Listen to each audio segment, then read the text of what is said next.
understand, Natalia, when you first met Linda Hamilton, it was actually in the audition process when you came to LA. Will you share a little bit about that experience?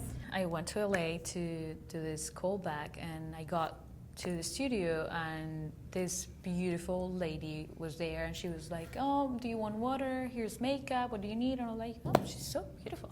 Oh, thank you." Yeah. So then it was like Tim Miller who came out, our director, is great, and he was like, "Finally, you're here. Oh, you met Linda Hamilton, our star." And I'm like,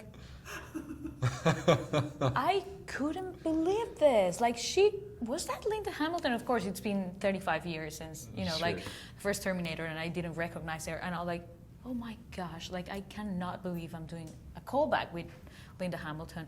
That was your second? Yeah, and Oh, I was wow. like, this has to be an important role in the movie. I had no idea what like the character was in the movie, and I was so excited. And then we started doing the scene, and it was a really emotional scene.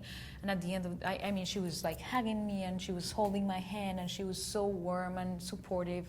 At the end of the scene, we were all crying in the room, like all of us. It was like a collective crying. It was amazing. It was magical, and that doesn't happen, like in every audition. So I love her, and I am really grateful, because I do think one of the biggest reasons I got the role, it was because of her.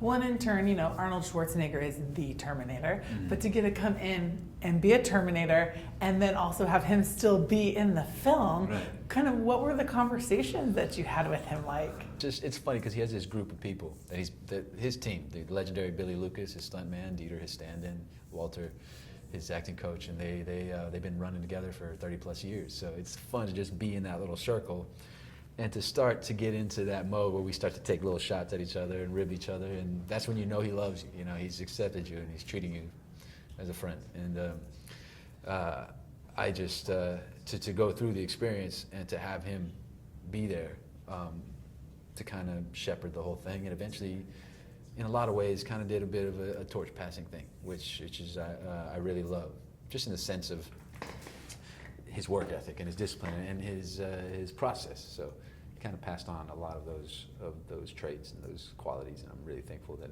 I had the opportunity to be with him.